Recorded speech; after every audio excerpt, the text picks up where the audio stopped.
Taxation Budget Measures Bill introduction.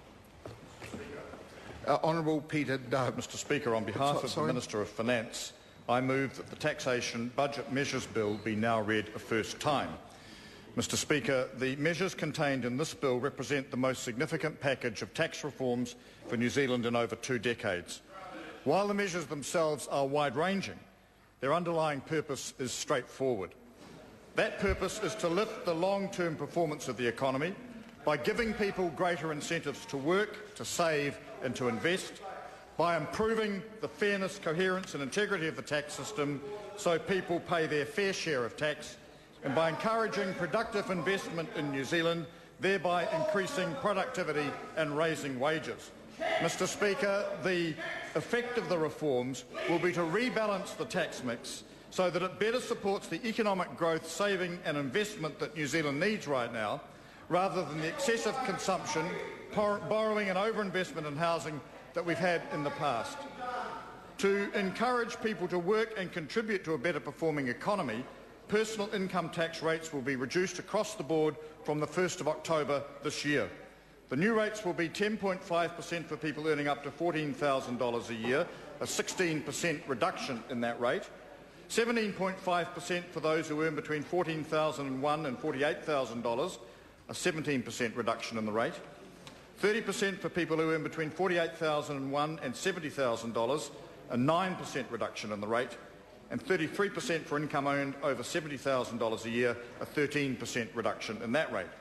Similarly, sir, the company tax rate will be lowered from 30 cents to 28% from the beginning of the 2011-12 income year, which will encourage productive investment in New Zealand.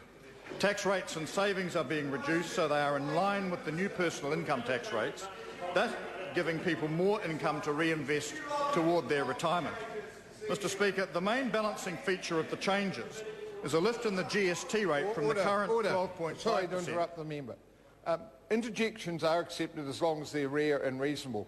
Across the House, discussions while a member is introducing a bill or at any other time is inappropriate. Honourable Peter Dunn. Thank you, Mr Speaker. I was saying that the main balancing feature of the changes in this bill is a lift in the GST rate from the current 12.5% to 15%. That is in keeping with the intention of the tax reforms to shift the current economic balance away from consumption and spending and towards greater productivity and investment in the economy.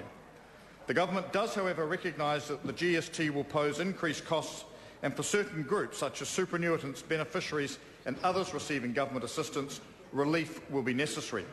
This compensation will be provided in the form of immediate compensation from 1 October. For those receiving Working for Families assistance, the bill contains measures that raise the level of support that families will receive as tax credits from 1 October. Those on New Zealand superannuation, the Veterans Pension or recipients of CPI-adjusted Government Superannuation Fund or National Provident Fund payments will also receive an increase in their payments from 1 October. This one-off compensation will be in place until the normal annual inflation adjustment occurs on 1 April next year.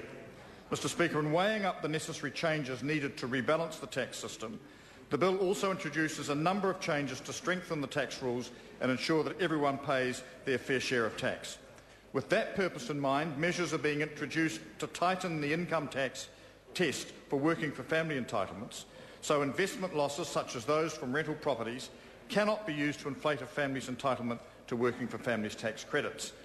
The rules around property investment are also being tightened, so no depreciation deductions will be allowed for buildings with an estimated useful life of 50 years or more from the 2011-12 income year.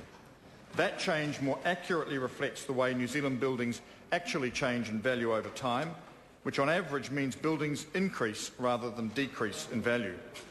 Removing this unnecessary tax advantage will reduce the incentives for people to invest in property for tax reasons and will encourage wider investment in more productive parts of the economy. The 20% depreciation loading on new plant and equipment is being removed for assets purchased after today. And finally, sir, stricter rules will also be applied to foreign-owned companies to reduce the interest deductions they can claim against debt allocated to their New Zealand subsidiaries. Together, the changes contained in this bill form a balanced package of measures that will reward people for the work they do, encourage broader and deeper economic growth, and make New Zealand's tax system stronger and more equitable for all. I therefore commend the bill to the House. Question is that the motion be agreed to.